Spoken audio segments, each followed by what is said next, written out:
Welcome to today's seminar, The Path to Happiness. Actually, this is the second time I've done this seminar. The first time was in Melbourne 1 week ago. And at the end I thought, oh, the path to happiness actually could almost be, the title should be The Path of Happiness. Because the path to happiness makes it sound like we're not happy now, but we're walking towards happiness. But the idea of the teachings in happy science and the fourfold path is that by practicing these principles every day, actually it's a path of happiness.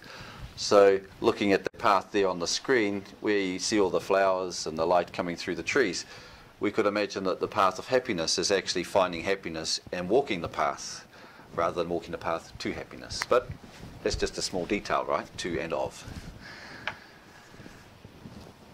So first of all, I'd like to thank Master Yohokawa, who of course is the one responsible for this great path that we've been given, the path of happiness. And he has now published 1,000 books and given 2,000 lectures, and everything he does is aiming to increase the happiness of humankind, happiness of the individual, leading to the happiness of the whole. Everything Master Yohokawa does, absolutely everything he does, is based on our happiness. It's a true egolessness. It's the true devotion of giving your life for the benefit and happiness of other people. And today's seminar is based on, well, first of all, a lecture that Master Yohokawa gave in Brazil out of this book, The Moment of Truth. When he went to Brazil, he was there for 7 days and gave 5 lectures in 7 days. And one of those lectures I've chosen because in that lecture he gave a description, a wonderful description of the fourfold path to the people in Brazil. So I've taken excerpts out of that lecture with him describing the fourfold path. And the other part that I've taken some information out of is this book here, The Laws of Happiness, which I know Norm loves this book, The Laws of Happiness, because one day when he came back from Japan and he had called into one of the shibus or temples over there, somebody had given him this book and he read it, and I remember Norm saying, oh, I read it, it's just what I need. Now I need to read The Laws of the Sun. And yeah, this book, it's a wonderful book, The Laws of Happiness. So if you're wanting more information on the fourfold path and this seminar today, The Moment of Truth and the Laws of Happiness, is where I've sourced the material from.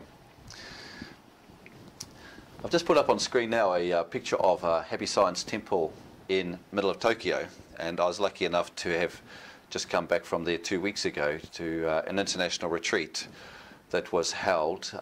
It was actually at Nasu, which isn't this temple, but this is always the stop-off point. So in Happy Science we have many international retreats. We have our seminars here in New Zealand and in Auckland.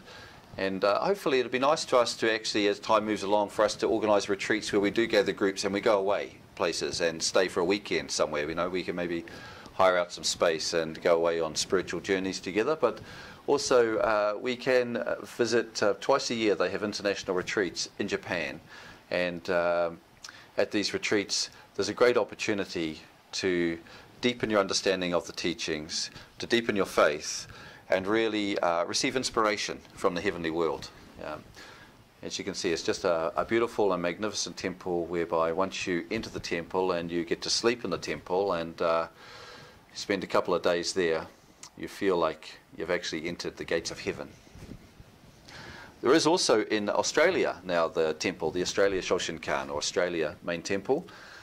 And I was lucky enough to live there for a year last year. My room was out the very back corner. But and this is also, we have opportunities to go to Australia Shoshinkan and have various retreats and seminars there as well. But everything we do in Happy Science is trying to deepen our own enlightenment, which is really deepening our own understanding of the truth and deepening our own happiness in order that we may spread that happiness to others. It's like trying to make our light brighter so that we can shine the light on other people. Because if our light's not bright, we can't shine light on other people. You can't give what you haven't got. So in Happy Science, that's everything we're doing, and including today, is aiming to deepen our understanding of the truth and deepening our enlightenment and increasing the light that we can give out. The bottom picture there is actually the inside of the temple of the Australia Shoshinkan, or Australia Main Temple. Don't know if I'm really supposed to have the picture of the Gohons on up there, but anyway. So, okay, so in today's seminar, as a starting point, Master Okawa has said that believing in the spirit world is the beginning of enlightenment. Okay, believing in the spirit world is the beginning of enlightenment. If we don't have a belief in a world beyond this world, then our life can never be based on truth. Okay, and for us here today, everybody here, I believe, believes in the spirit world. Okay, everybody here has faith that there's a world beyond this world. But actually, in today's society, we might be a minority, because the majority of people in the world today actually don't believe in the spirit world. They tend to not even think about it. Even if it's not a lack of belief, they just don't think about it. People live day to day based on this world and based on materialistic values. So people are concentrating on what's happening in this world, what's happening around them in this world, what's happening with the things they can see, they can feel, and they can touch. That's what they think about. So to attain happiness or enlightenment, the first stage is to actually have a belief in the spirit world. So Master Okawa said the first step to enlightenment is understanding that a large spirit world exists beyond this world and encompasses the earth. So just imagine we have this earth, which is a three-dimensional space with which we all are here, but around this earth there's a spirit world that exists, which we can't see. But in that spirit world, there's billions of souls living. So we tend to think about just the people on this earth, but actually beyond this earth, in the spirit world, there's billions of souls living. Family members who've passed away, friends that we had before we came here that are still in the spirit world. Because we don't see them and we don't communicate with them every day, we forget about them. And we tend to forget that they actually even exist. And Master Okawa said that once we have this knowledge of the spirit world and all of these souls that are living in the other world, then this brings us to the realization that God, or Buddha, must also exist. There is a creator of all these souls. There's a source of the original, of the light. There's something that's giving the energy for all the souls to exist in the spirit world.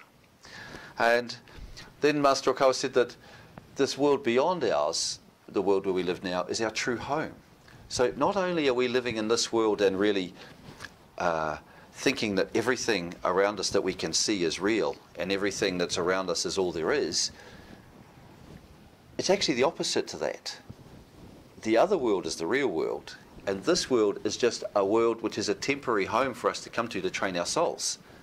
So this is the real starting point, that if we can start to understand that, okay, there's a world beyond this world we can't see, that's the real home of our soul, that we come here in order to train our soul, and that this world is like a training ground or a gym for the soul to go to. Our perspective of life completely changes, because no matter what difficulties that we have in life, if we have that understanding that the world beyond this world is the true world, and that this world is actually a training ground for our souls, then we can know that the earth is a place where we've just come here to undergo soul training. That's everything. That's all we need to. The whole purpose of this life is to undergo soul training. Now, with that perspective, all your problems go away. Okay, all your difficulties go away, because you still have the difficulties, right? But you can see them from a different light. Because if we see our difficulties as something that are just causing us problems, then of course it's very hard to find the light. It's hard to see, why should this happen to me, you know? Why have I have to have such a tough life? But if we can see things from another perspective, and that, oh, this life I'm living, I chose this life. I decided to live this particular life because this is what my soul most needed. Oh, okay, I may not understand fully now why I chose this particular life, why I was born into this environment, or why I have these conditions. But I chose this. This was from a self that's much wiser than the perspective that I have now, much wiser than just my ego self that's looking things from these eyes and this world at this time, that's judging, oh, this is terrible, oh, I wish this shouldn't happen to me, oh, I don't deserve this. Looking through those eyes, which is a materialistic ego type eyes, it's hard to see the light. But if we can see from the higher perspective and believe that, oh, I have a part of myself that's a very wise, and that from the heavenly world, I could see exactly what my soul needed to endure and what my soul needed to go through in this life to get the best progress. And I planned everything. I planned this life and these conditions I'm born into. Oh, thank you very much for allowing me to be born into this environment. See how everything changes. Just from that perspective, everything changes.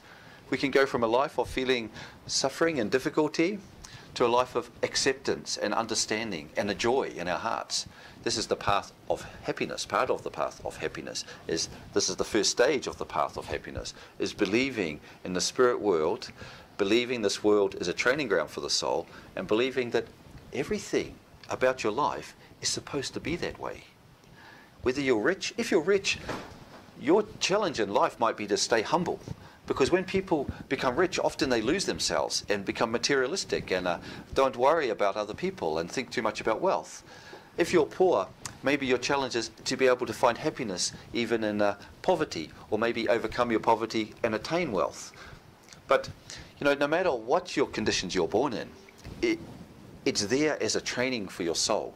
You can always improve yourself. You can always train yourself, and you can always find a happy mind no matter what state you are in. I mean, Helen Keller is a perfect example of that, of someone who could be born into very difficult circumstances and be a shining light for the world, even though she was given such a tough environment. She can do it, and she showed us that, you know, you don't have to have the perfect conditions to be shining your light on other people. Even if you're in hospital and you're suffering with a pain and you can't move off your hospital bed, you could still be a person in hospital giving light to the people around you by being grateful to the nurses. Okay, the nurses are working every day. If you were a patient who was saying, oh, thank you so much, I really appreciate how much you do for me, I'm so grateful, you nurses do such a great job, we are all so grateful to you. That would fill those nurses' hearts with a feeling of gratitude, right? Yeah, so even in that environment, you can do that. So no matter what your position or your environment, to maintain that positive gratitude, heart full of gratitude attitude, that will enable you to shine light on the people around you. And even the people lying in bed around you, you can aim to cheer their lives up as well. You know, this is what we can do by having the right perspective on life and an acceptance of the position I'm in, and the belief that everything that's happening to my life is happening for a reason as part of my soul training, and I can overcome this difficulty. So, but the first stage of being able to do this is understanding the difference between our physical body and our real body, which is our spiritual body. So our physical body is, if you want to go diving, you have to have, if you want to go diving in the ocean, you have to have aqualungs, right? If you want to go underwater and dive around at maybe 40 feet or 50 feet or whatever, to go down that deep and to dive around, you have to have a mask and an aqualung on your back so you can breathe the air, because our bodies aren't built to be able to swim around in the ocean. Of course, fish can do it, but human beings can't do it. But it's the same thing to be born into this world from the spirit world. We need a body. To live in this world, we need a body. So our soul actually enters in a physical body. It's like our aqualung in a way. In a physical world aqualung, our spiritual body enters into a physical body, which enables us to live in this physical realm. So that's why we have a body. Without the body, we can't live in this physical world. So, and you'll notice here in this picture of the spiritual body, at the very core here, it says heart. Well, you know, sometimes in Happy Science we use the word heart or we use the word mind. And in Japan there's a word called kokoro. And kokoro is really the heart and the mind combined. And the kokoro is like the core of your being, or the center of your soul, and it encompasses both thoughts and feelings. So sometimes in Happy Science we say, the Dharma of the right mind, or you have to train your mind, but sometimes we say heart as well. But we're really meaning the same thing. We're really talking about the core of your being. And the core of your being is what controls your spiritual body. So even though we have our physical body and then we have our spiritual body, and the spiritual body has the same shape as the physical body, well, that spiritual body has an has many layers itself, and we're going to go into this further on as we go. But our spiritual body is not just a spiritual body. The spiritual body itself has layer upon layer upon layer upon layer upon layer, until when we get into the very, very, very core of our spiritual body, we find our divine nature, or our Buddha nature, or our nature, the same nature as God. At the very heart of each one of us exists the ultimate existence of God. So we are connected to the original creator of everything at our very core. So we have the same essence, we have the same capabilities, essentially, as the divine creator. We are all creators. And part of what we're trying to do in our life is to get closer and closer and closer and closer to that true self, that Buddha nature, that divine nature. That's why I said before, when living in this world, we're trying to find the light within and make it shine, because that divine nature shines like the sun, and we have that nature. So to find happiness, you don't need to find happiness out here. People think, oh, if I could only get this, I could be happy, or I get this, I could be happy. To become happy, you actually got to get rid of some stuff. To get happy, what we get rid of is our wrong ways of thinking, right? We get rid of the things that cause us to feel negative. We create those ourselves.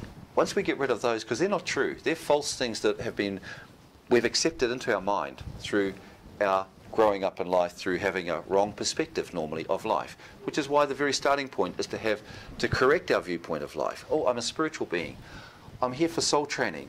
This world is temporary. Nothing lasts forever. I'm only here for a short time. I must make the most of this opportunity. Everything that happens for me for the benefit of my soul. Thank you very much for giving me this opportunity. Fill ourselves with that. That's when we do that, this is the way. So the very starting point is the acceptance about that truth. Deeply, deeply accepting the truth that the other world's the true world. This world's a training ground for the soul, and I'm really a spiritual being. This is the very starting point. And then understanding our divine nature, which we find at the very core of our spiritual body. Okay, well, this is just what I've been touching on. This is just a slide showing the difference between the spirit world and the real world, and the cycle of reincarnation. So what we have at the top here is we have what we call the spirit world, or the real world, and the bottom is this world, the physical world. And we are in the cycle of a reincarnation between that world and this world. But Master Okawa teaches that we reincarnate on average about 300 or 400 years from the spirit world to this world. And then our lives in this world will last on average maybe 70 or 80 years. So our time here is actually shorter. And in the other world we don't need to sleep, right? And we don't have to go to work. We do whatever we want to do. The work we do in the other world is whatever we want to do. Of course we don't sit around doing nothing, because humans aren't like that. Humans are industrious. Humans like to be doing things. Humans are creative beings. So in the other world, we enjoy doing different things, whether it be music, or it could be in the field of art, or it could be in the field of learning. We could be working as a person that's helping people who have left this world and trying to teach them about the fact that they're now in the spirit world. There's so many things to do in the other world, but you do whatever you want to do. In this world, sometimes we do things that we don't want to do because we need the money. So we go to our job and we don't even enjoy our job, and we wish we didn't have to go to that job, but we do it because we need the money. In the spirit world, we don't have to do that because we don't need the money. We only need the money in this world to look after that body that we need to live in this world. So this body needs looking after. This body needs protecting from the elements. It needs to be fed. The body needs to get from here to there, so it needs a car, so I need petrol. So there's so many things we need to do to look after the body. But in the spirit world, imagine no body. If you want to go somewhere, you just imagine yourself going there, and your light body will move in the direction where you want to go. So you don't have to have this physical body to look after. And that's the main difference about why the spirit world is such a joy to be in. There's no pain either from a physical pain that you might have, or injuries or illnesses, because your spiritual body's perfect. It doesn't have anything we have that goes wrong with our physical body is just like when a car breaks down. If something happens to the car and it breaks down, it doesn't drive properly. There's nothing wrong with the driver, it's the vehicle that's got the problem, right? So it's the same thing. Once we discard the vehicle, which is our body, and we're just back to being the pure driver, which is the soul, we don't have any of these problems that you have with your vehicle. So Master Okawa said, about every 400 years or so we return back to this world from the spirit world and undergo soul training. Well, if you think about that too, every time we reincarnate, things have changed a lot. Imagine what the Earth was like maybe 400 years ago. If you were living in this world 400 years ago, what sort of world would it have been? Okay, well, we're not being able to look at televisions and look at computers, and you know, there's so many, we don't have cars that we can drive to here. It's a much, much different world. And if we go back 400 years before that and 400 years before that, so each time we're born, it's a new environment and we get new experiences.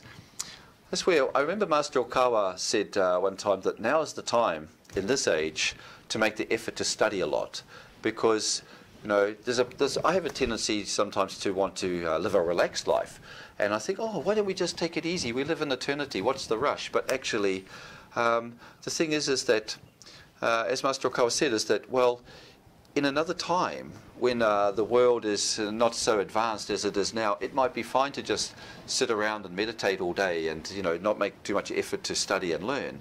But since this age right now is so full of information, it's like the age of the mind. Since we can really gain so much from this wonderful age of information, shouldn't we make the most of this age and make the effort to study? So not to be such the type of person that might be a monk that sits under a tree all day just meditating. You can do that in many other times and many other ages. But now's the age really where we can gain knowledge, incredible amount of knowledge. So let's make the most of this opportunity and push ourselves to study and learn. So, okay, so this cycle of reincarnation that we go through, being born from the other world into this world, why? We have to ask the question, why? Why do we live in that world and then be born into this world? Nothing happens without a reason. And since God created this whole plan, there must be a great reason behind it. And I believe the answer lies in the word joy, happiness. Because how does the soul feel happy? The soul feels happy through progress. You know, if we feel ourselves improving, if we feel ourselves constantly getting closer to God or Buddha, if we feel that I am becoming a better person, I'm improving, I'm understanding more, my wisdom is gaining, or I'm able to love more people, then we feel happy. If we do nothing, we stagnate. When we stagnate, we start to feel bored and we feel unhappy. So the soul feels joy while it continues to feel itself progressing. The way to progress is by having this cycle of reincarnation. Because if we just live in the heavenly world forever, then after, I mean, forever is a long time, right? Maybe 100 years, 1,000 years, 10,000 years, 100,000 years. How about 1,000,000 years? How about 10 million years? 100 million years? I mean, since we're saying eternity and ever, I have to keep going. 1 billion years? 10 billion years. If you're living in the spirit world for such a long period of time and you don't have any challenges, don't you start to get bored after a while? And don't you forget about how to appreciate being a soul. I mean, a soul has eternal life. But if you've been living in the spirit world for 1 billion years and you've never been born in a physical body, you've forgotten what dying actually is like. Haven't you? You've forgotten what it means to die. Because if you've been alive in the spirit world without ever thinking or seeing death, you don't even know what death is anymore. So how can you appreciate life? How can you say, oh, I'm so happy to be alive, if all you ever have is life, right? But when you go through the cycle of reincarnation, it reminds you about all the wonderful things that you have that are yours, that we would take for granted if we aren't reminded about who we really are, the spiritual being with eternal life. You know, so I think this whole cycle of reincarnation is created to ensure that we constantly progress, and that through that progress we can remain happy for eternity. So first of all, I'd like actually just to show a lecture here from Master Okawa, which is one of the first. There's about 5 clips today from Master Okawa. And this one here is about, he's just explaining about the importance of believing in the spirit world. Understanding that there is a much larger spirit world existing beyond this world and encompassing Earth itself is the first step to enlightenment.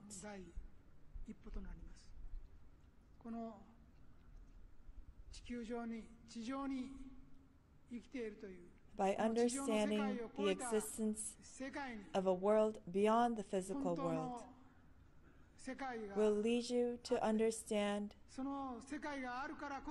the existence of God or Buddha.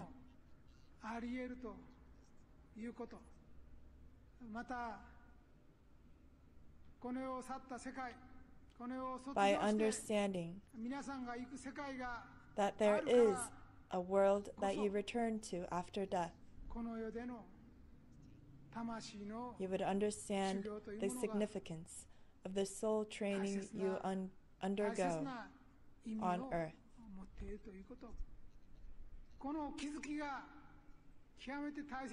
So while it is extremely important to awaken to this truth, it is also very easy to understand this truth must be understood by all people living in all corners of the world. Compared to past civilizations, the modern civilization has reached a very high level. However, it is regrettable that the great scientific and technological advancements have caused people to forget and lose sight of such simple truth. So, here I'd like to present the idea that the path to heaven starts with faith. Now, the faith that we are talking about is that the faith in what I was discussing before, the faith that there is a world beyond this world, the faith that I'm a spiritual being, this faith that this world is a training ground for my soul. This is the faith that the core of myself is my mind or my heart, which basically means that the core of myself is like my thoughts and my feelings. Because if we can have this faith that I'm here to train myself, this world's a training ground for the soul, the core of my soul is my mind or my heart, then nothing matters more than actually training my thoughts and my feelings. Because we're going to cover shortly, very shortly, about the spirit world and what the spirit world's like. And what we find is that the spirit world itself is very much a segregated place depending on the state of your mind. Because it's the law of, I guess you could say, the law of like attracts like.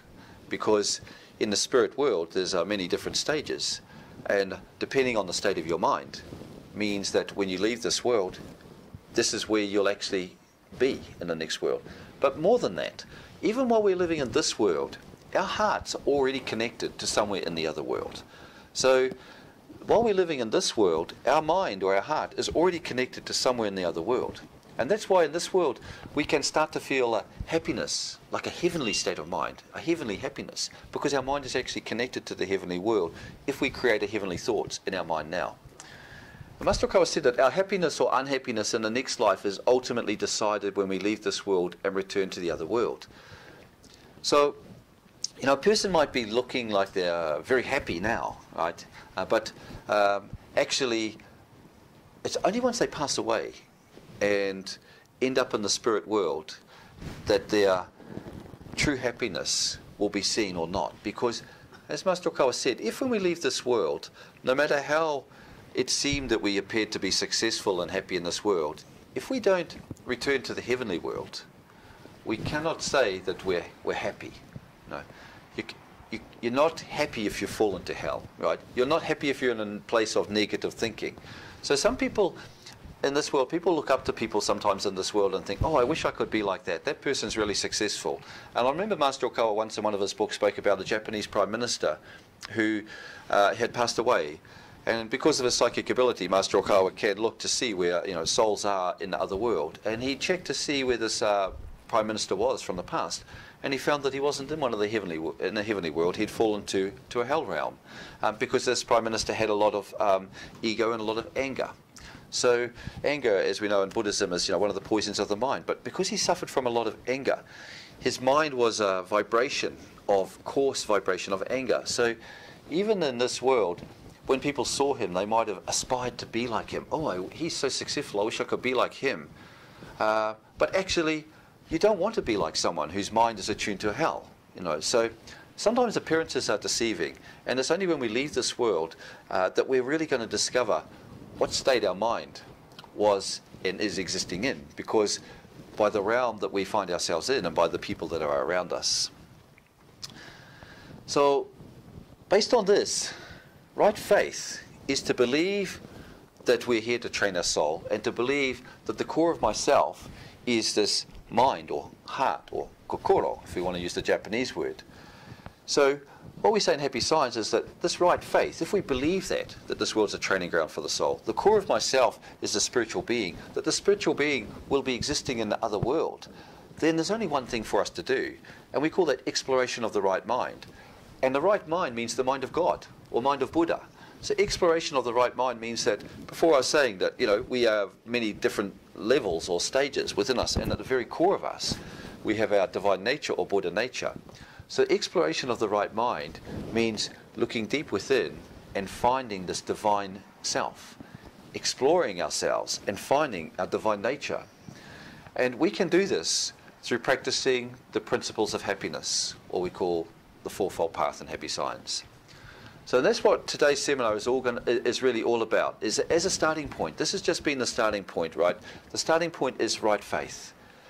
We are spiritual beings. We are here to train the soul. There is a world beyond this world, and where we end up in this next world is going to be completely dependent on the state of mind that we can create and live with while living in this world. But we can live in this world with a heavenly state of mind anyway. So we don't have to live unhappy lives now and be happy later, right? True happiness, as taught in Happy Science, means that we are happy now and we're happy later as well. We're happy now in such a way that we take our happiness with us. And the reason that we can do that is because it's a happiness, a deep happiness of the mind. It's a happiness where we have discovered our true self, aside from the ego self, the true self, and we're living with that true self every day. So it means that no matter what happens in our lives, no matter what things that we have to confront, we don't allow ourselves to get caught up in it, right? We don't allow ourselves to become negative. We avoid the poisons of the mind, which in another seminar, you know, we can talk about greed, anger and foolishness as the poisons of the mind. I know, Ruby, you know a lot about Buddhism. You've heard about this before.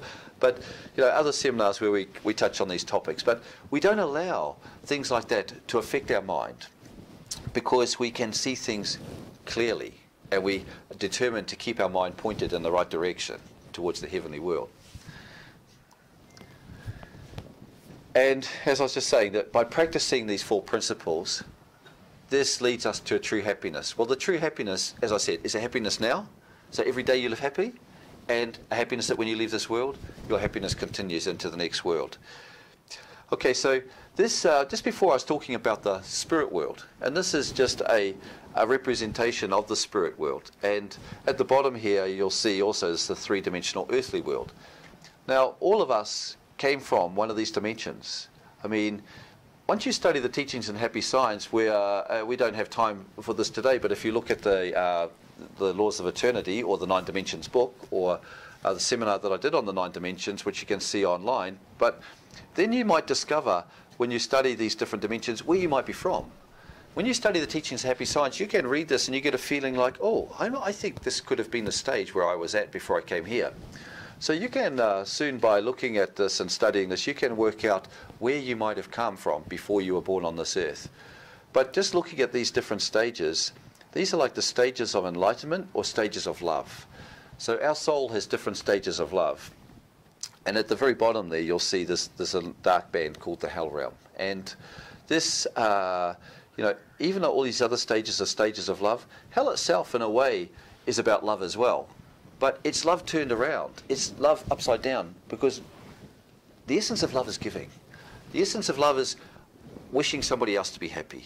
The essence of love is an outward expression of, I really hope these people are happy. And if you see someone smiling, you feel happy. And if you see someone else happy, you feel happy. Well, hell is about love, but it's love that takes. Hell's love is a love that says, I want to be happy, and I don't even care if I cause misery for other people. I just want to take from other people. I want to love me, love me, love me. I want everybody to love me, and I just don't care about anybody else. That's the sort of thinking of hell. And this comes about from an egotistical point of view, where the person associates themselves with their physical body. And that's why, once again, back to the beginning, why it's so important to start with the basis of this world and the other world and the true self and the false self. The more we can associate ourselves with our true self and our divine nature, then the less that we're going to get caught up in this taking type of thinking. Also, all illnesses are cured when you can turn your mind to a love that gives. Right? When you can tune your mind to an essence of love that gives, you are tuning your mind to the heavenly realm and to Buddha and to God. When you do that, and I've seen this myself, where people have even cured cancer, where through their changing their way of thinking, their body just changed because the thoughts that they had were creating darkness in their mind. As soon as they changed their way of thinking and practiced receiving light and giving light to others, their body changed. This is the miracle that you can receive from learning how to give love instead of taking love. It can happen very quickly, and it's astounding. And as we go through today, through the 4 principles, we're given the tools to be able to understand what the essence of love is, to be able to also reflect on ourselves and see if we are really practicing that. And the final stage is going to be the progress, which is directly where you make the effort to actually change yourself in the areas where you recognize that we're not living a life in accordance with God's truth or Buddha's truth. I mean, this is just another picture of the same idea of showing the different dimensions.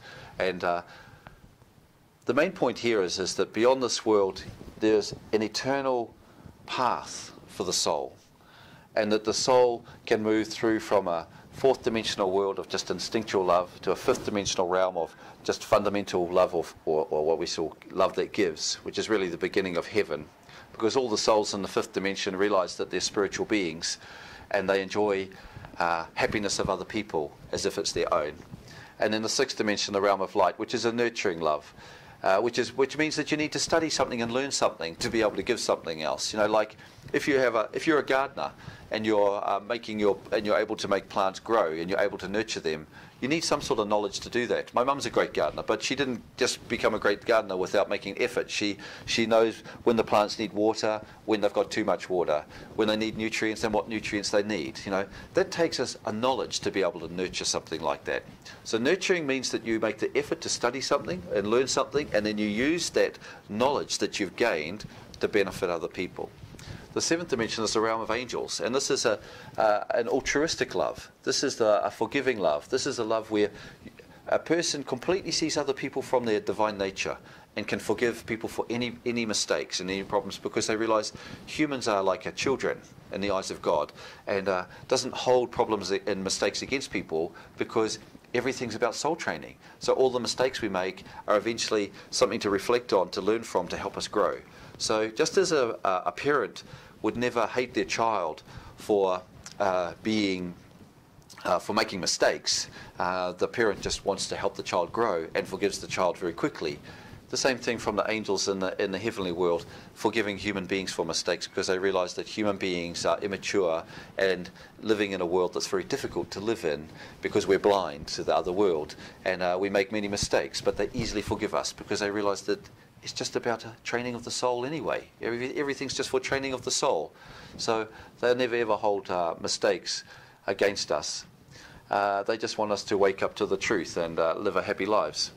And the 8th dimension, which is the realm of what we call the Nyorai, or the grand angel. And these are great beings who have been born on the earth at different times to change the era. You know, people like Gandhi and Lincoln, people who, when they're born on the earth, actually make a big change to the world. And the final realm of the 9th dimension, which is the Saviour's realm. But this is where the great people such as Jesus and Moses and Confucius and the Buddha have been born from, that to come to bring teachings that change whole civilizations. So all of us, though, existed in one of these dimensions. We came from one of these dimensions before we came here, and when we leave this world, we'll return to one of these dimensions. And the dimension you return to is completely dependent on the state of your mind in this life. I think I'm similar, came from the 6th dimension. Yeah, so you can feel that, right? So you have a nurturing ability. Well, actually, Master Okawa said in this life, because the 6th dimension requires a lot of knowledge of truth, a lot of faith, knowledge of truth, and actually a lot of self-reflection to be able to get rid of the rust in your mind, you know, so you can actually make yourself shine. And people from the sixth dimension, if you can attune yourself to the sixth dimension while living in this world, you've actually reached a point where you've self-reflected enough and you can actually be able to create a bit of a halo. I can see you with a halo. So yeah, probably you are from the sixth dimension. So, you know, this is, but you know, every one of us has the opportunity in this life, more so than probably any other life, to return to the seventh dimensional realm of the angels. And the reason I say that is because we're given the tools to be able to give love in such a way that we can completely understand other people. See, as we practice and we learn to discover our own divine nature, what happens when we discover our own divine nature? It's easy to see the divine nature in other people, right? When you find your own divine nature, then you realize everybody has that. So then it's very easy to see the divine nature in others. When you can do that, then it's easy to have the mind of an angel. And then because we're given these tools from Happy Science about how we can actually help other people, then we can live the life of an angel. Because with these tools that we're given from Happy Science, we can alleviate anybody's suffering. Master Okawa has written, like I said, over 1,000 books, but all of this is aimed at giving us the tools to help any person in the world from any problem that they are suffering from. An angel just wants to take people out of suffering. An angel sees another person suffering and feels the suffering as if it's their own. And just as my right hand, if my left hand has a thorn stuck in my hand, my right hand doesn't think, oh, you poor thing, oh well, it's not my problem, you know. It pulls it out, right? Its most instinctive thing will be to pull it out because it recognizes it's part of the same body. And the angel's mind is the same. It sees another person suffering and it feels the suffering as if it's own, and it must do something to help that person. Well, we are given the tools in Happy Science through these teachings of the mind, how to alleviate any person's suffering. So we should all be, Master Okawa said, I am an angel maker. We should all be aiming to become angels in this life, because this is the greatest opportunity possibly ever we've had to become angels, to step up, to become angels. Okay, so Master Okawa here will talk about the importance of having right faith.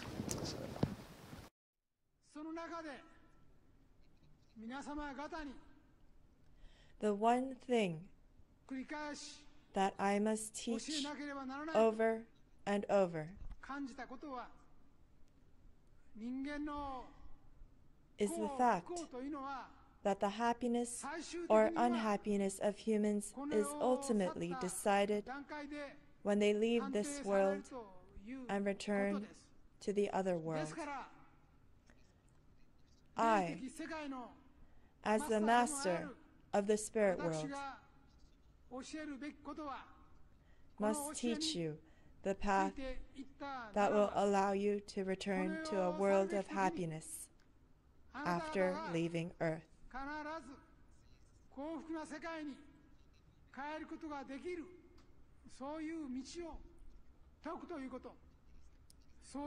I must teach you the principles that will allow you to do that.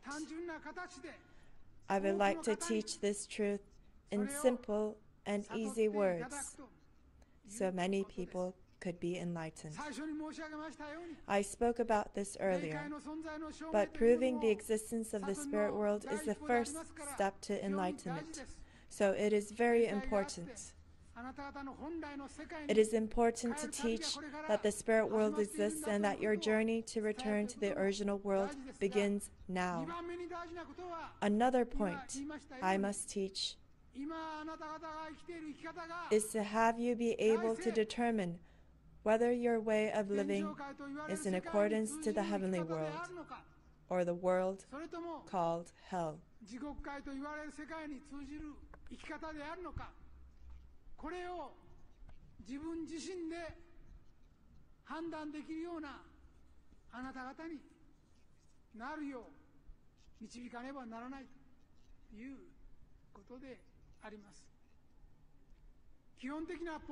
I will teach you the basic criteria for differentiating between the two.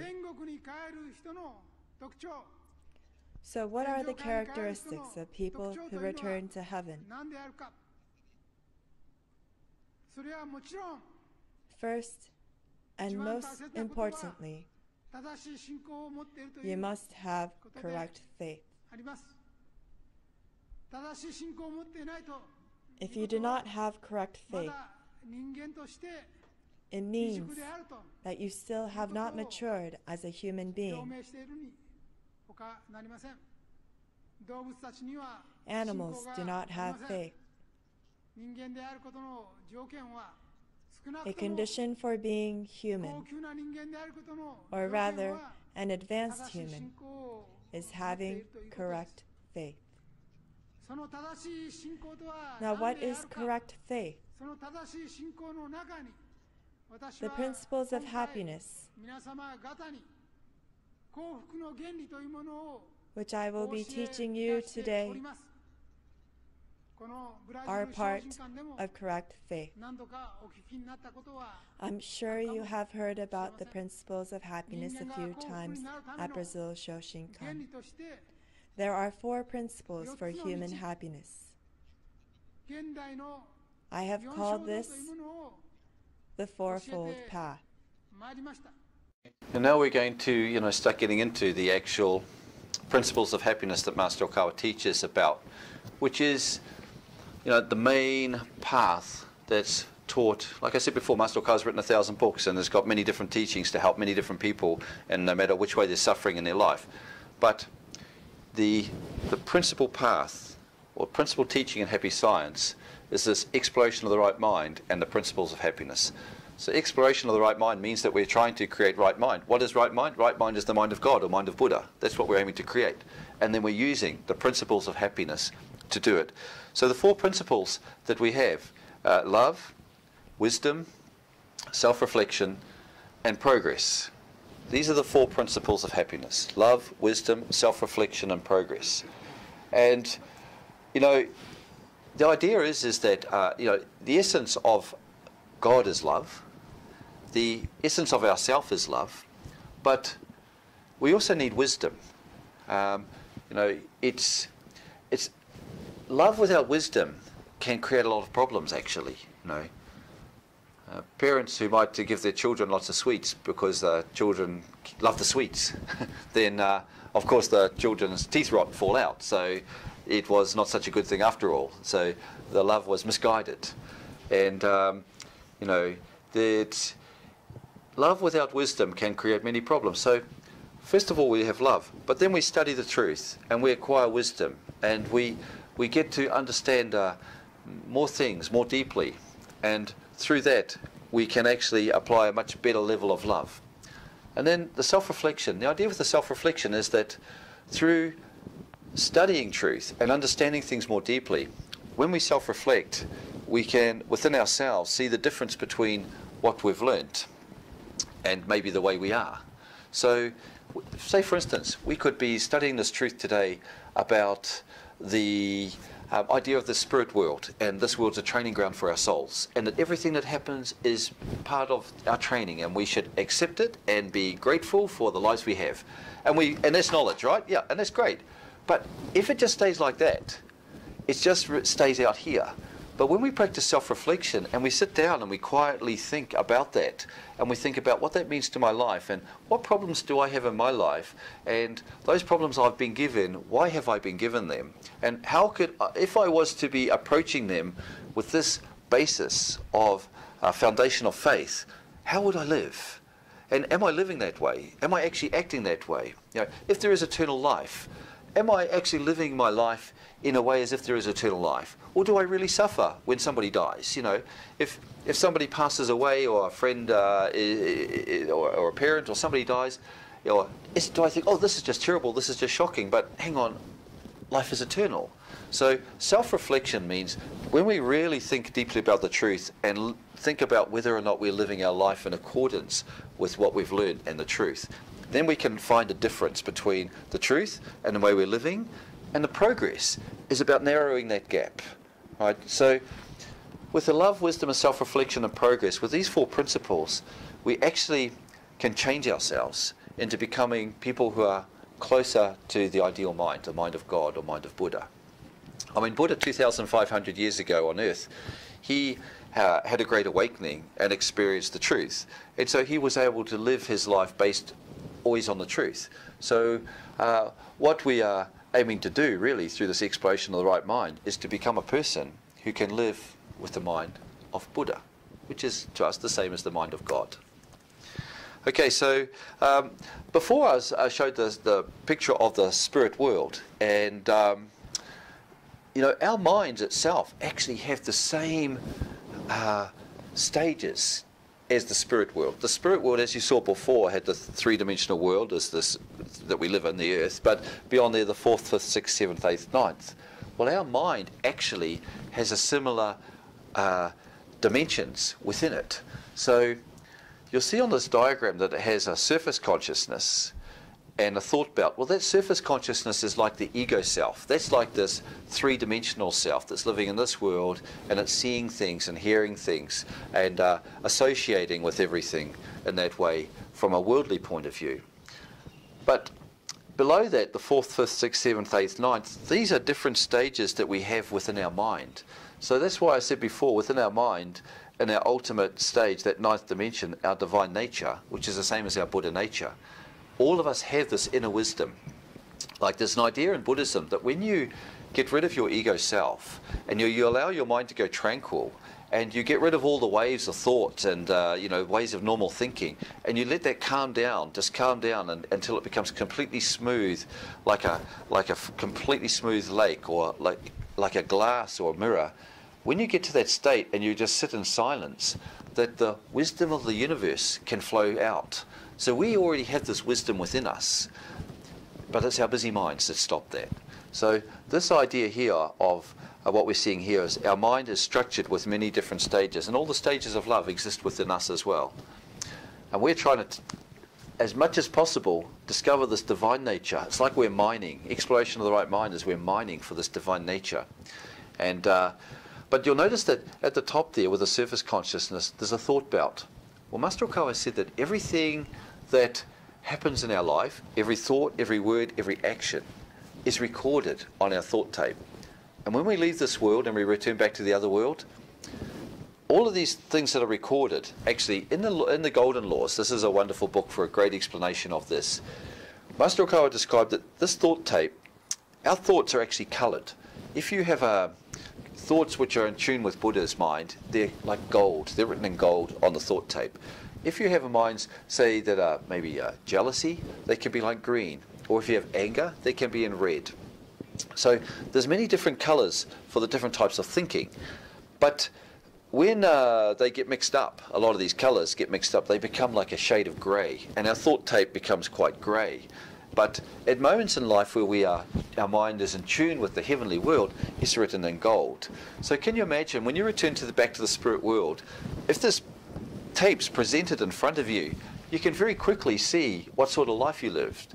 I mean, if you're a person who tend to be negative all the time, there's going to be a lot of grey, and then you'll see a little bit of gold. Oh, that was a good time in my life. I was really positive then. And then maybe a lot of grey again, and a bit of gold. And no doubt you'd look at that and say, gee, I wish I had lived my life with more positive thinking. I wish I had created more gold. If you can return with a really bright, positive thought tape, I'm sure you say, yes, I'm really glad I kept my positive mind under all those circumstances. But here's a miracle. Master Okawa said that through self-reflection, you can change grey to gold. So because everything, like I said, everything's about soul training. So if we practice self-reflection, when we recognize mistakes in our thinking, if we reflect on them and we apologize deeply to God, to other people involved, and to ourselves, and say, you know, that was a wrong way of thinking, I'm really sorry, or that was a mistake, I shouldn't have acted in that way, or I said something that really hurt that person, or first opportunity you get, I'm going to apologize to them, I'm really sorry, that was a big mistake, I was wrong to be that way. As soon as we do that, our thoughts, which have been written in negative colors, change to gold. Because everything's about soul training. The whole purpose of it in the first place was to teach us something. So the moment we reflect and we learn something, mission complete, changes to gold. So this, no matter what sort of thought tape, so even a person that's lived a really bad life, you know, a murderer, a burglar, whatever, there's hope for them as well. And that's why Happy Science can even help these people, because if they learnt the truth about the other world and the soul training and having to face their consequences, if they can be taught to self-reflect and repent and apologise, they can also change their mind. So everybody can change, no matter what, you can change your mind. That's a beautiful thing, right? This is like the compassion of Buddha, or compassion of God, that no matter what your mistake, reflect on it and you can change it back to shining gold. So actually, Master Okawa now will give us, as part of this talk, his talk on teaching about love, the first stage in the Fourfold Path.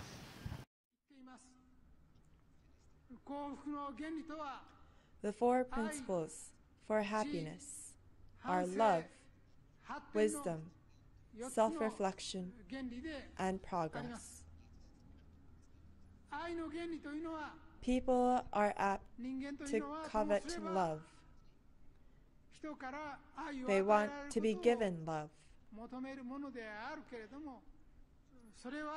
I am teaching you that this is not the way to heaven. In order to return to heaven, you must not take love, but give love instead. Giving love is to love other people without considering personal gains or losses, or weighing the pros and cons. It is to love those who are living in the same era as you. To love is to recognize the beauty in others. To love is to recognize that others have the right to be happy too. To love means to encourage others to live splendid lives.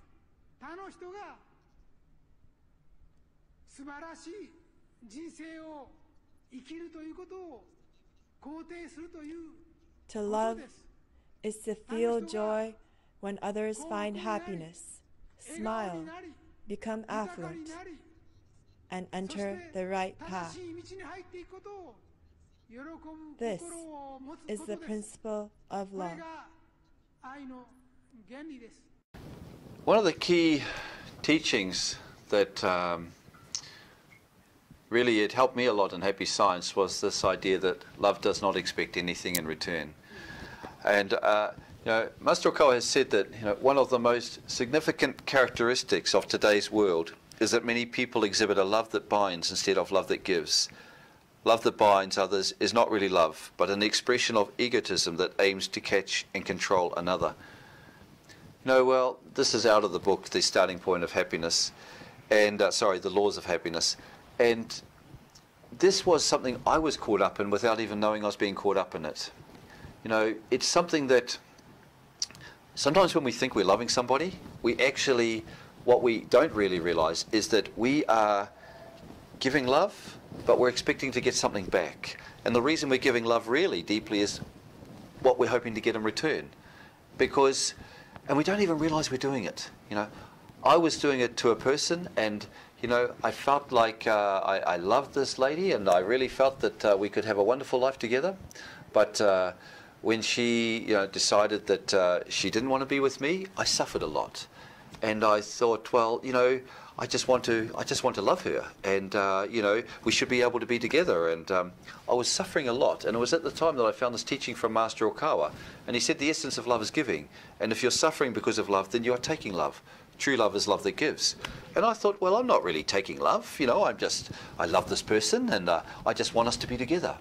And when I was practicing for maybe 2 weeks, meditation, thinking about a couple of phrases out of his book, The Laws of the Sun. But with this particular phrase, when he said, the essence of love is giving, and if you're suffering because of love, it means you're taking love. And I was really, for 2 weeks, contemplating that, thinking that I wasn't taking love. But then when I heard myself saying, I just want us to be together, I realized, well, I do have something I want. And I realized that, well, if this person wants to be with somebody else, I should be happy that they've found somebody else they want to be with. True love would say they're happy and I'm happy for them. But my love was saying, I'm happy if we can be together and we'll both be happy.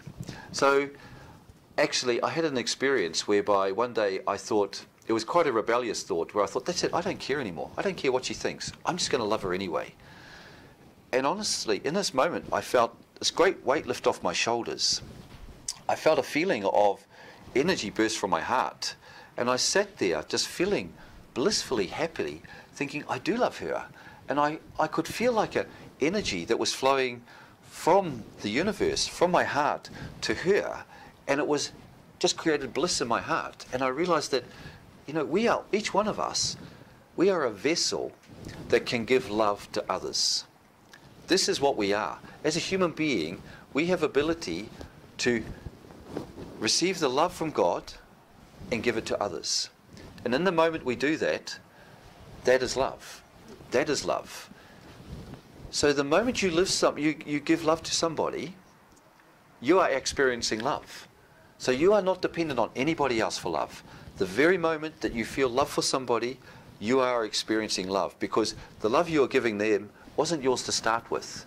The love you give others comes from God, comes from Buddha, and you are just allowed the love to flow through you.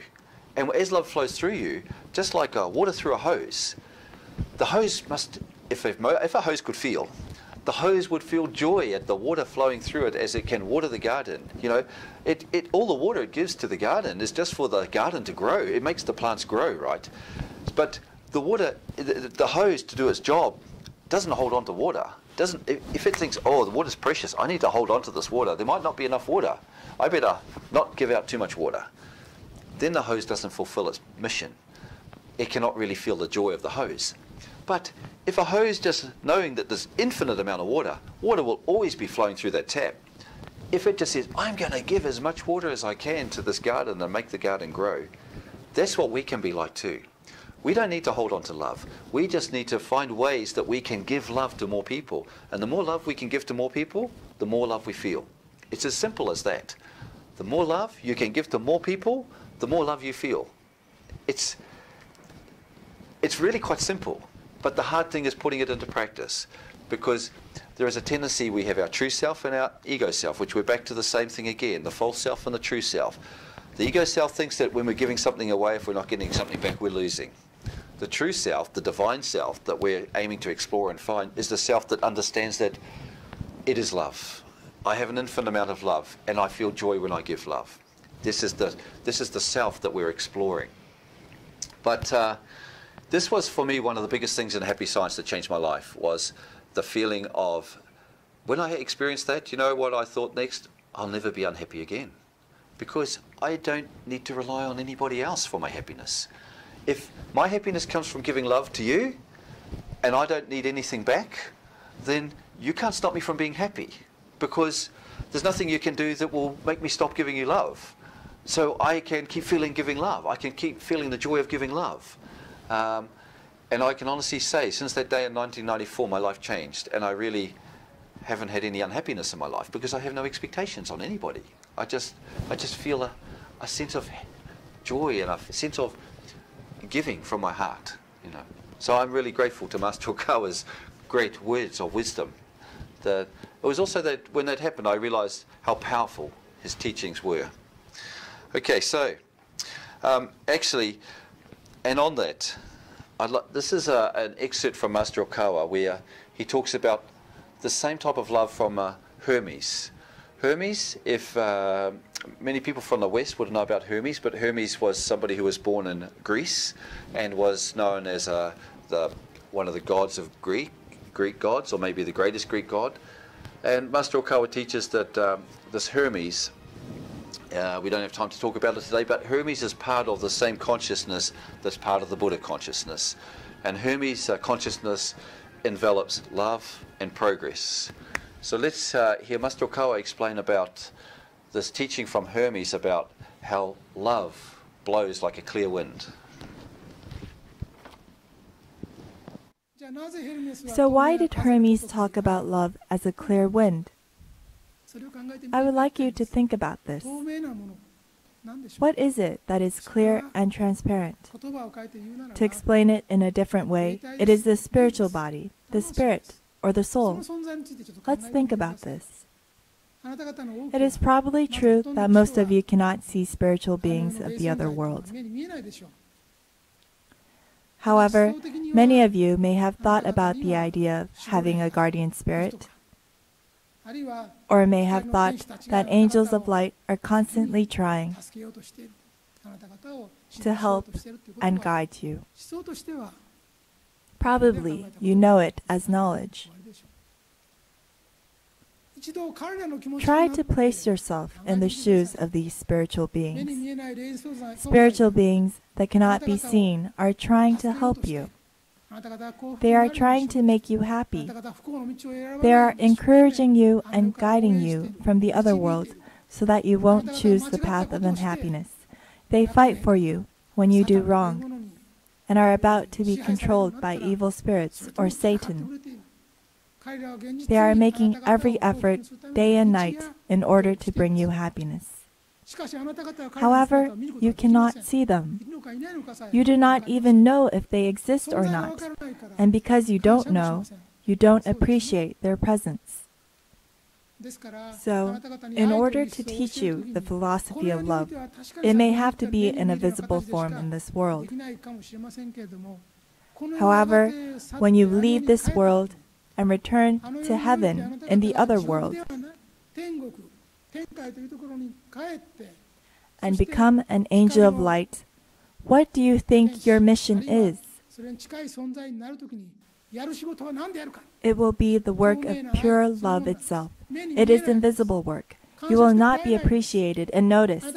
People will not acknowledge what you are doing, but you will think about the people and keep making efforts in hope of their happiness. That is why I am saying this is love like the clear wind. This is what awaits us. If you cannot understand this love like a clear wind, you will never be an angel. This love itself is the work of angels. Who recognizes the work of angels? Probably not. Do you know that they are working in churches?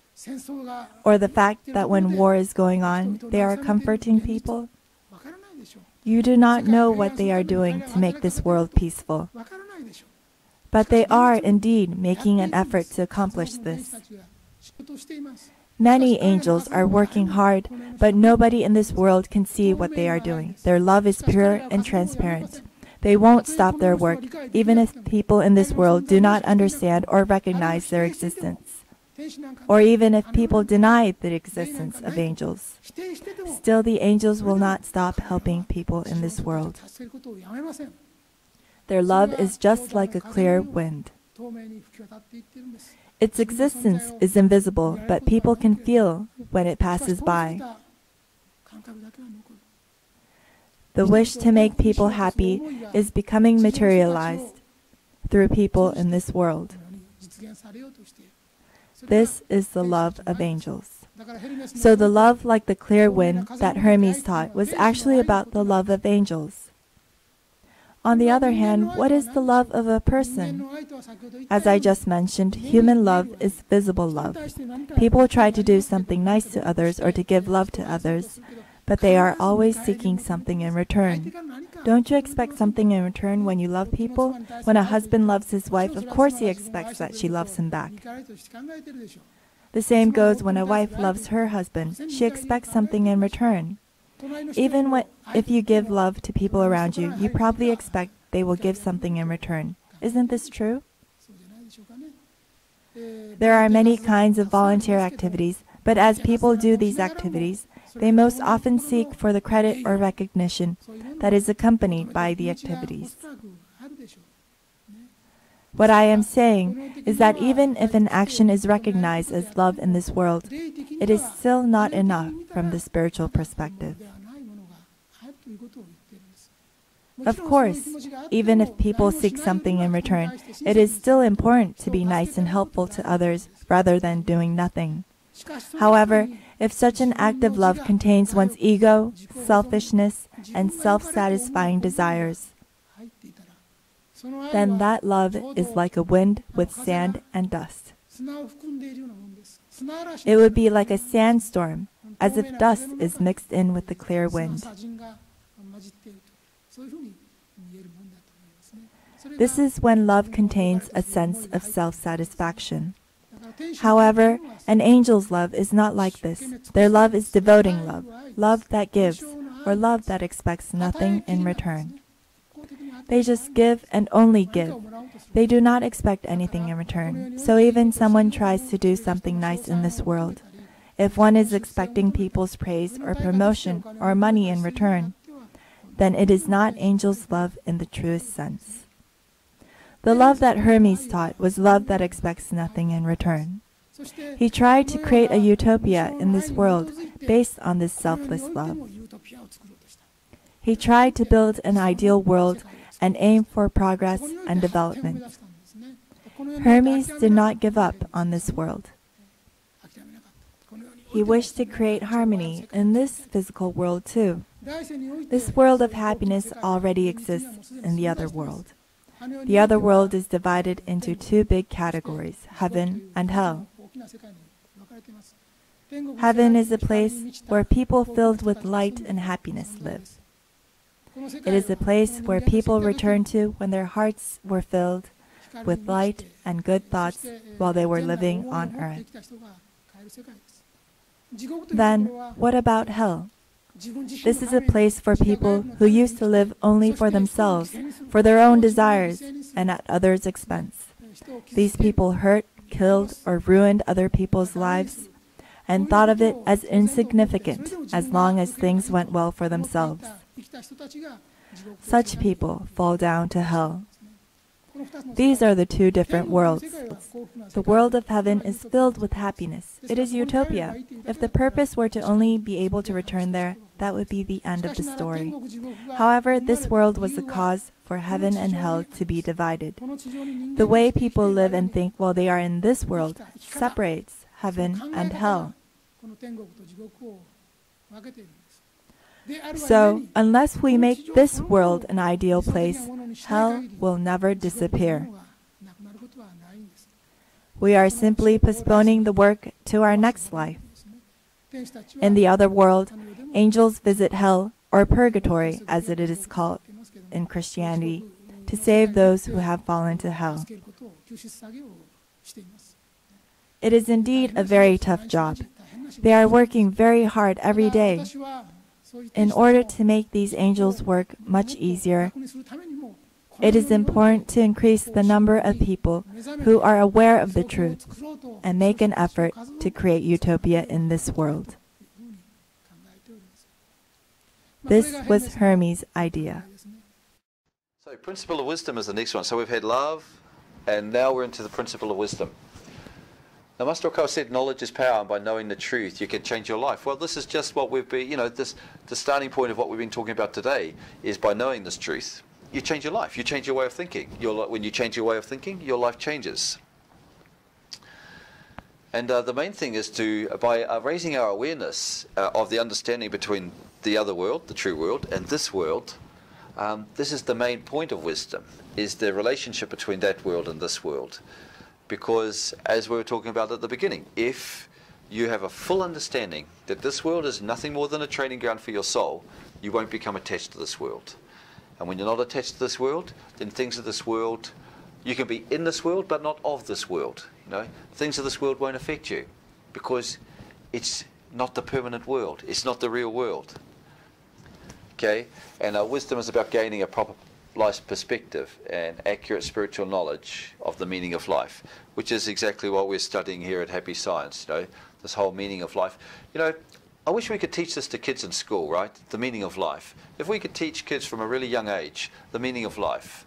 But when I was in Australia, I went to I was doing some classes, some Dharma classes at school and going and teaching, and I remember one day it was a class of maybe 13-year-olds, 14-year-olds, and asked the class, can anybody tell me the meaning of life? And of course no one wants to put their hand up anyway, but even after some prompting, and nobody could really put forward the meaning of life. No one had any idea. I don't think anyone ever really thought about it. But if you were playing a computer game, you would never, these kids who play computer games all the time, they never play the computer game without knowing what the goal of the game is. You have to know what you have to do. You have to know how to win, right? Before you start playing the computer game. So how can we go about life every day if we don't actually know the meaning and purpose of life? But in Happy Science, we learn the meaning and purpose of life is to train the soul.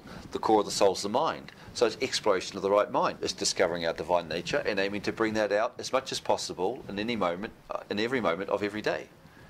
So if we could teach kids that at a young age and they could understand that as a meaning of life, the whole world would change. But at this stage, unfortunately, in our world, we're not even allowed to teach this in education because it might be, you know, religion. Okay. So let's hear Master Okawa give us a discussion or a talk on the principle of wisdom.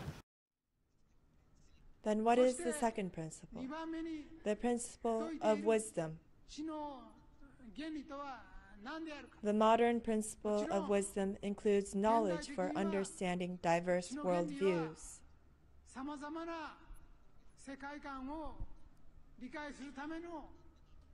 But fundamentally,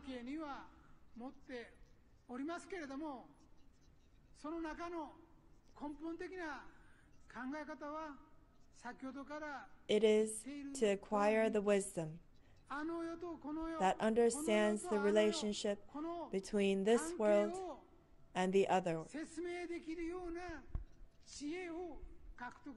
Essentially, it is to acquire the correct knowledge about life, or the right kind of life perspective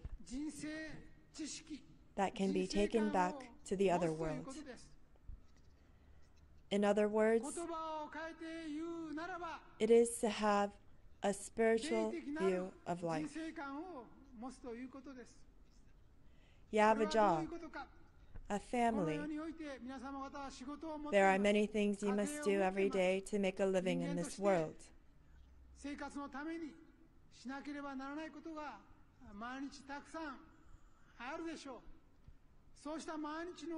To have a spiritual view of life means to not be caught up in the busyness of life and always keep in mind that you are a spiritual being and that you will journey to the other world when the time comes to graduate from this world.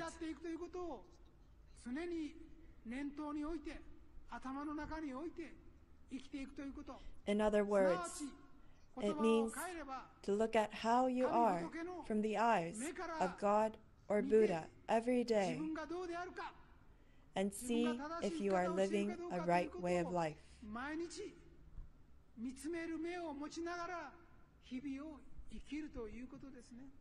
The principle of wisdom is the power that comes from this knowledge, the wisdom that is found rooted within this spiritual view of life I speak of. It is also the power to turn all sorts of experiences and knowledge into wisdom for living a wondrous life on this earth. For example, you could find clues to life through the words of the high spirits in their spiritual messages. You could also grasp clues to how you should live from my lectures.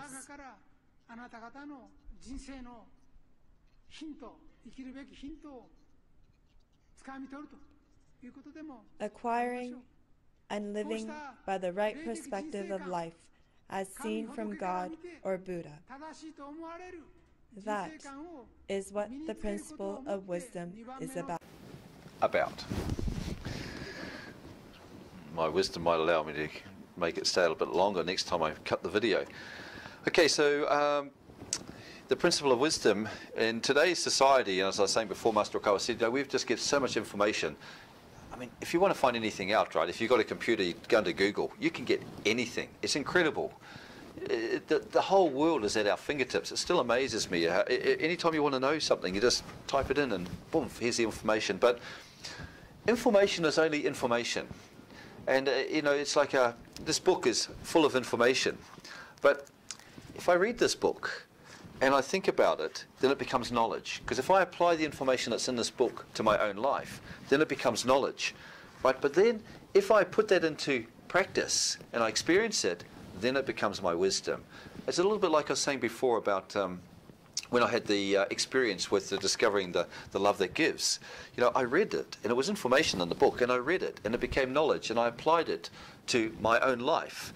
And from that knowledge, from that, when I had that experience, and I had that experience where I felt this great lift off my shoulders, and I felt a great sense of relief and a feeling of love from my heart, it became my wisdom.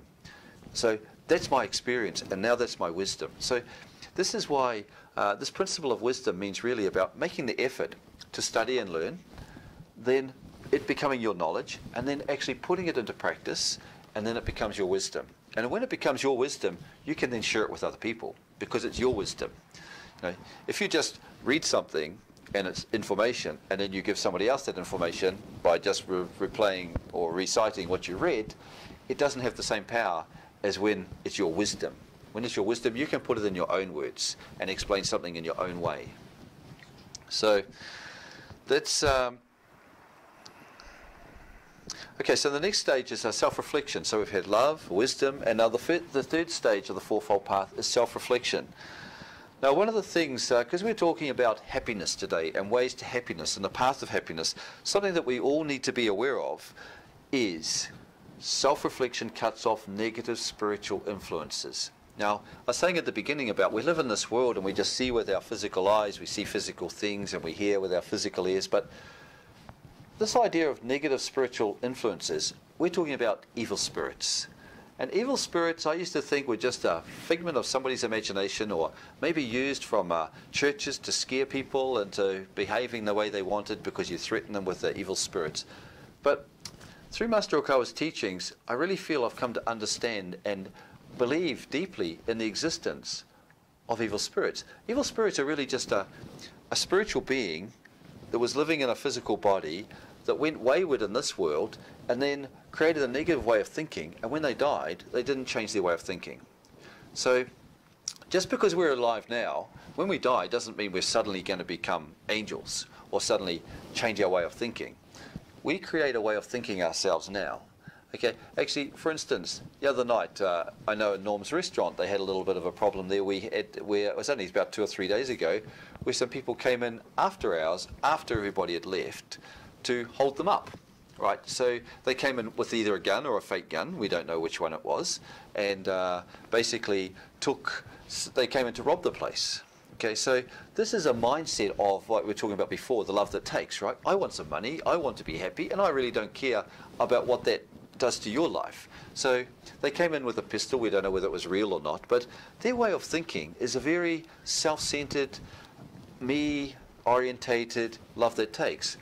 Well, I mean, they were even willing to grab some very short girl's handbag and run away and end up hurting her shoulder in the process. So they didn't even mind hurting somebody. So emotionally they're scaring people, and physically they're hurting people, just so they can take something that's in their handbag, hopefully so they can get what's in there. Well, these type of people, if they keep living in this life like this is a completely different mindset from a person who lives their life trying to bring happiness to other people, of course. But when this person dies, their soul, the essence of each person is what they think each day. The essence of what a person is what they think. So when a person passes away, they don't suddenly become a person that says, oh, I should do good things. I want to care about other people. I want to give love to other people. Their way of thinking has already been created while they're alive. So that soul, which continues to live, has now got a negative mindset. And that soul is going to either fall to the hell realm, where it's going to be surrounded by similar state of mind people, or it could actually become an earthbound spirit where it could be attached to this world and spend time living in this world with a negative state of mind. So if we in ourselves allow ourselves to create some negativity, which can happen through even worry, you know, even worrying about things in life can create a negative mindset. If we allow negative mindsets to be created in our own mind, we can actually attract these negative spirits into our lives, and they can start to influence us. So at times when if life starts going a bit bad for us, if we allow negative mindsets to embody us or take over us, at that stage a negative spirit can take the opportunity to come and influence us and what we call possess us, which just means that, see, they haven't stopped thinking their ways about, I'm just concerned about myself, I don't care about anybody else. So if they can possess somebody, they will actually possess that person and start living their life in that person's body. So we would think, oh, you shouldn't do that, you know, how could you do that to somebody? They're not thinking like that. These same people are the ones that might be willing to hold somebody up and steal a handbag. They're not really going to be too worried about if they're going to cause you problems in your life by possessing you, or cause you illness by possessing you, or cause your life to go to ruin by possessing you. They're not thinking about that. All they're thinking about is, I want to escape from my suffering, and the way to escape my suffering is to find somebody living on earth with a similar mindset that I can influence and enter their body. So self-reflection, Master Okawa said, self-reflection cuts off negative spiritual influences. That's why this is also part of the path to happiness. Through self-reflection, we can find any areas in ourselves that are prone to negativity and even worry. Even if there's something that we're really worried about in our life and it keeps coming up. You know, the other thing about it is attachment. See, attachment is the main cause of spiritual disturbances.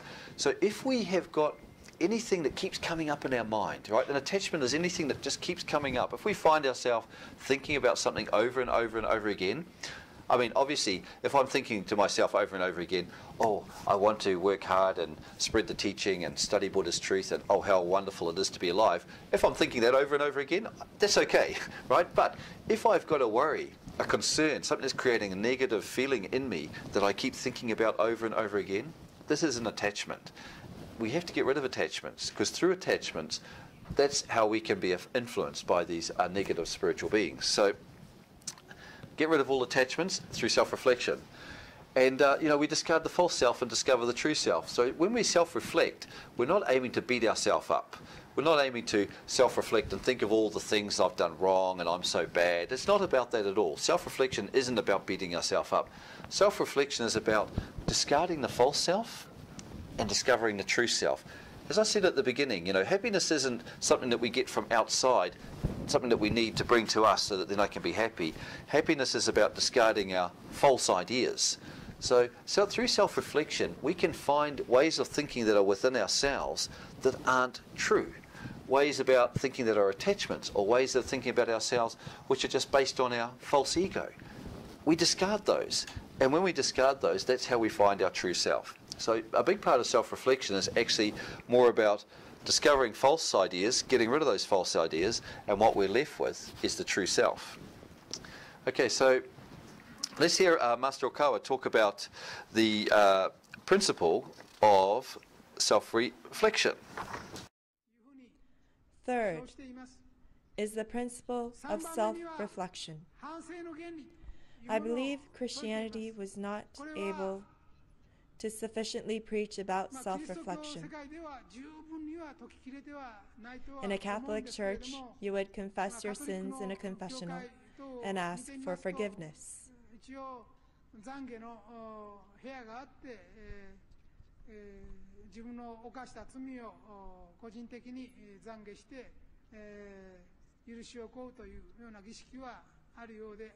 At Happy Science, we teach that the individual has the ability to reflect and repent on whether his or her thoughts, actions, and words are right based on Buddha's truth.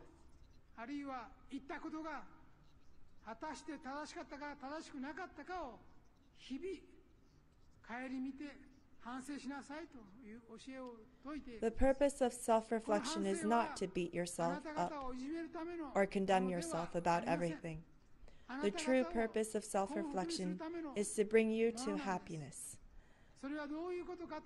Although it is not in a visible form, but everything you experience in life, all the thoughts you had, and all the things you did are recorded in your mind.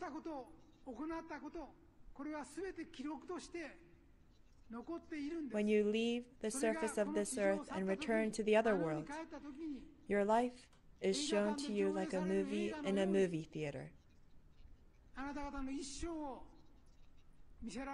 The people who are giving you guidance, and your parents, friends, and former teachers will come and watch your life movie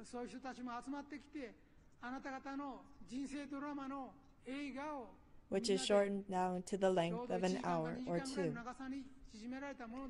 You yourself will watch this movie, but others will watch it with you. When you finish watching your life movie with others watching with you, then you will be able to judge for yourself whether your life was a success or not.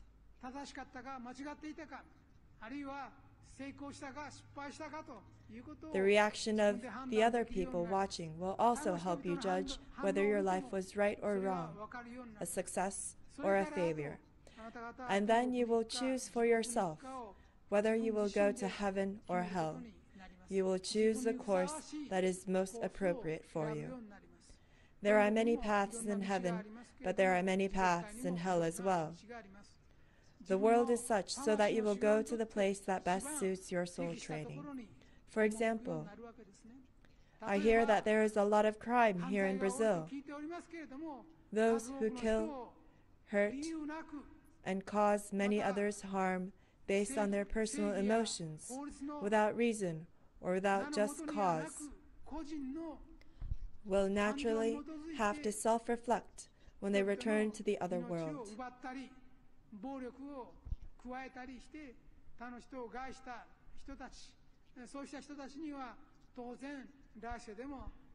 They will go to a realm where there are many others like them.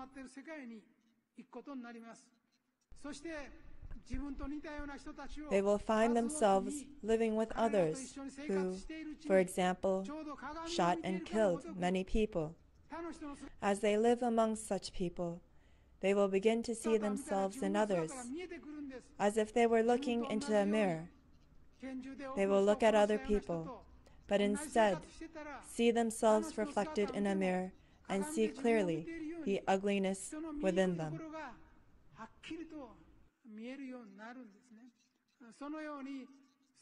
So in this way, you would go to the place where others with the same tendency that is strongest in you go to.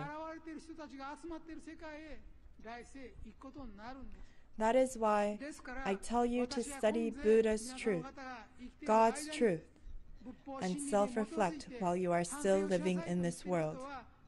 This is, in other words, the principle of salvation. Instead of returning to the other world and doing self-reflection only after falling to hell, by doing self-reflection based on Buddha's truth now, you can save yourself. Furthermore, if you are making efforts in this direction, then the angels, bodhisattvas, and tathagatas in heaven will come to extend you a helping hand.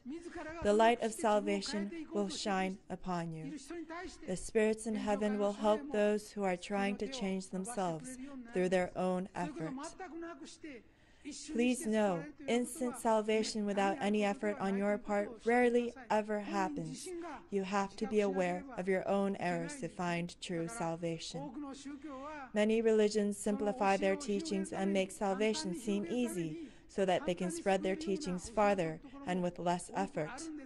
However, it is very important that the individual attains enlightenment about their true divine nature, no matter how small that enlightenment may be. This is the teaching of self-reflection. It is a teaching that allows you to save yourself. Furthermore, your past sins are erased when you self-reflect. Erasing past sins is not something that can be done only through believing in Jesus. You yourself can erase your sins by realizing your mistakes and self-reflecting on them. Doing this will change what has been recorded in your mind. So when you return to the other world and watch your life movie, you will see scenes of yourself self-reflecting. And the people in the spirit world watching it with you will applaud you for it.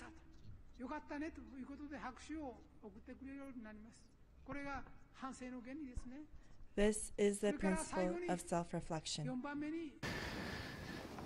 Yeah, so So, you know, in Happy Science, we think of hell as a little bit different from what might be taught. You know, in some teachings, there's the idea of hell as a place where you're sent to be punished. But in Happy Science, hell is more like a place for a hospital for damaged souls. But it's quite easy to understand what Master Okawa was just saying there about how souls, if they fall to hell, they have to self-reflect, because in the other world, all these other dimensions that we were talking about before, the people with a similar state of mind inhabit those dimensions. So you'll be naturally attracted to the place where your state of mind fits. This world's very different. See, this world has souls from all those different dimensions, except for hell, because souls can't come here from hell. But all the souls have to reach a certain stage of heaven before they can incarnate on earth. So all these souls from the heavenly world can incarnate here on earth. So this world, imagine, that's why it's such an amazing world and so different. There's so many different people in this world. Such a huge a variety of people, from people who you can't believe that, you know, they could be, okay, I don't like to use the word ignorant, but some people seem so ignorant, and yet other people seem so wonderfully enlightened, you know, like Master Okawa. So the range of people in this world is astronomical, and that's because souls from all the different dimensions can come here.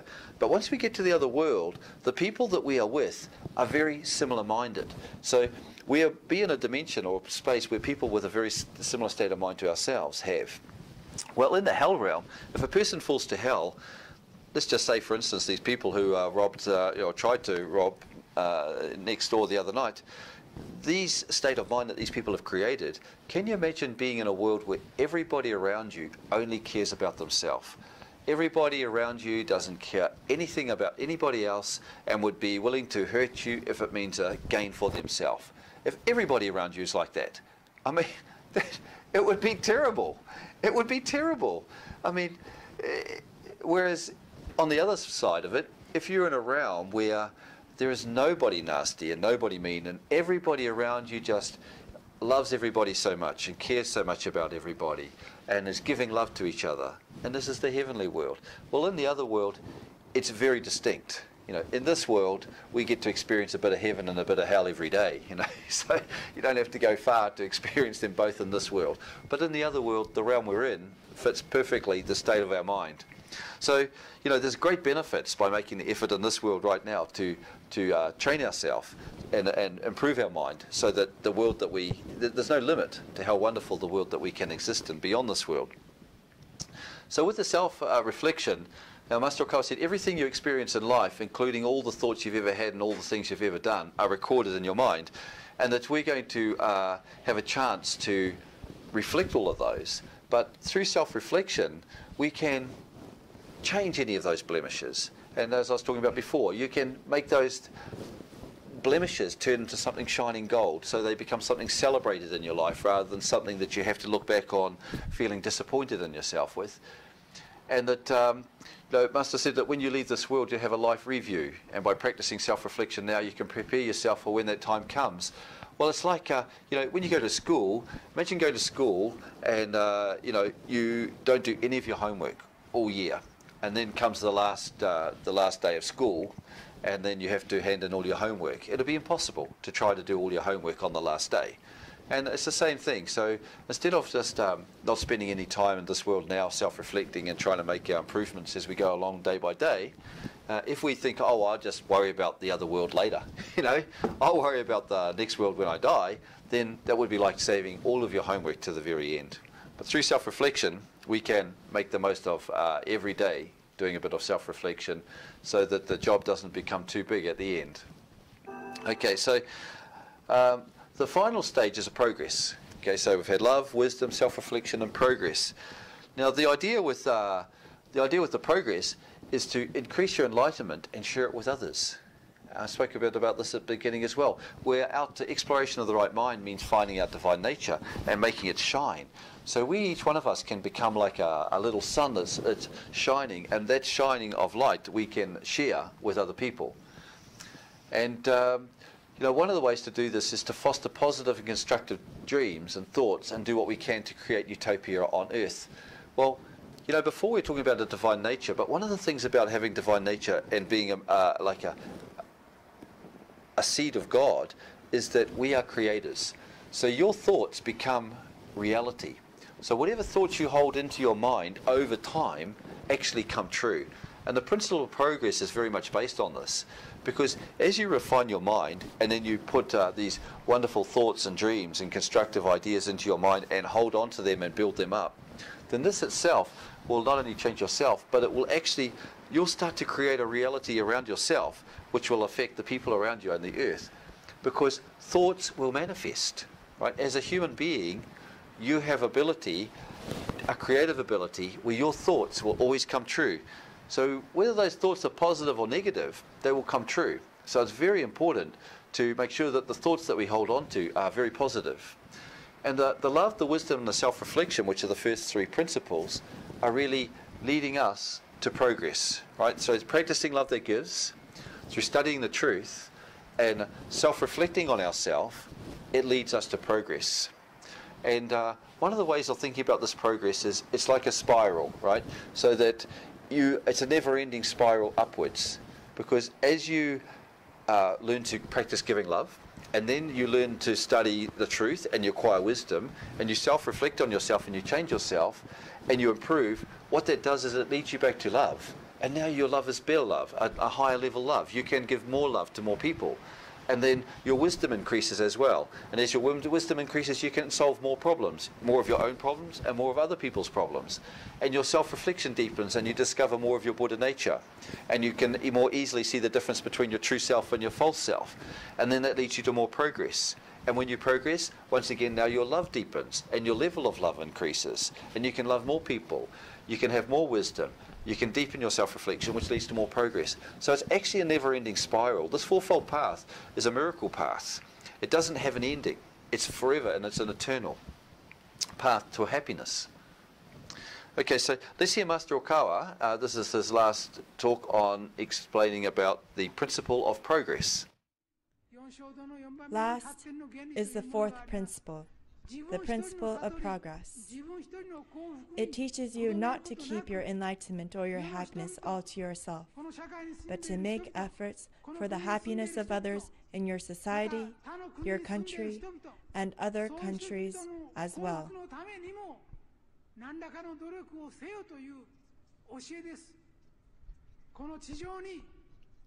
To have positive and constructive dreams and thoughts of doing what you can to create a utopia on earth. This is the principle of progress.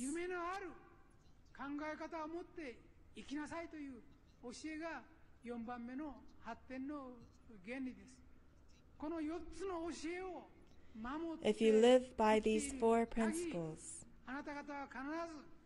you will surely return to heaven. It will not require salvation from an outside power. You yourself will be able to return to heaven through your own power. Please hold these four principles close to your heart as you go through life. You must live with the knowledge that eventually you will enter the other world. So do not forget the eyes of Buddha, the eyes of God. Human beings can change themselves, develop themselves, and make their future a future of dreams. That is why people say humans are children of God and children of Buddha. You can call this divine nature or Buddha nature.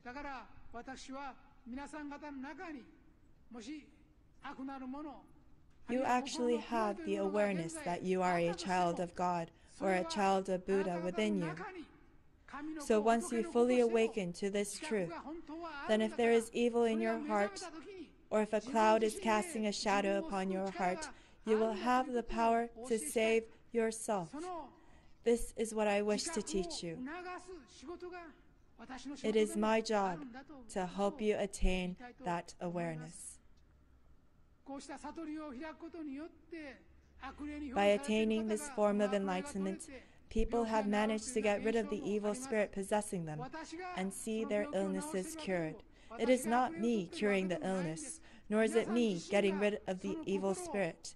You can chase away evil all on your own by making your mind shine brightly.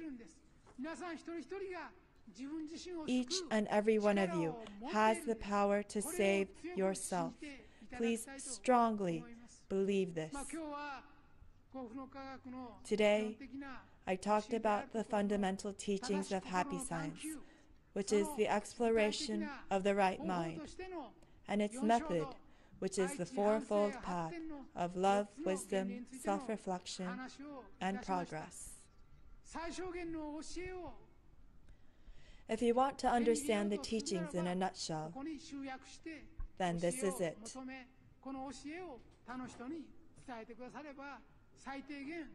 Share this teaching with others, and they will at the very least know what happy science is trying to spread. In that sense, what I covered today was very basic, very important, and very universal. That is all for my lecture. Thank you very much.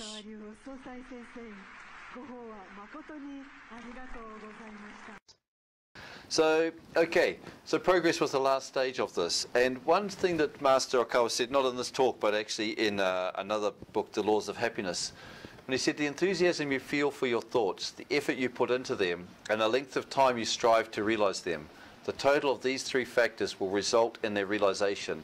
This is one of the laws of achieving progress.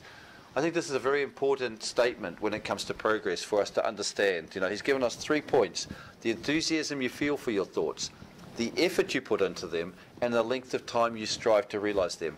I couldn't help but thinking, when I read this again just yesterday, I couldn't help reflecting on Norm's situation where you've just opened, you know, another restaurant, and it takes time to build up something like a new restaurant when you open it. But, you know, you've got a great enthusiasm for this restaurant, and, you know, you put a lot of effort into your thoughts and how you can make the restaurant work and how you can improve things and how you can attract people. And over time, because of your enthusiasm and the effort you're putting into them, by holding this over a period of time, you'll definitely achieve progress, Norm, because you've got those factors, you know, and it's by understanding these things in happy science that it can help us, that even when the going gets tough, that we can maintain that enthusiasm, keep focused, keep putting in the effort, and know that the result will come in the end. But in every aspect of our life, these 3 things, the enthusiasm, the effort, and the time we put into them, will determine our success and our progress. Okay, we're not. So basically, today's talk, just to sum it all up, you know, the path to happiness is the exploration of the right mind through practicing the principles of happiness. So the exploration of the right mind is a discovery of our divine nature or our Buddha nature, and letting that bloom like a flower or a lotus in a lotus pond. And we do that through practicing the principles of happiness. And the principles of happiness are the love, wisdom, self-reflection, and progress. Okay, so that is today's path to happiness. Let's hope that everyone here can experience true happiness by practicing the fourfold path. Thank you all very much. Very good. Yeah, it was.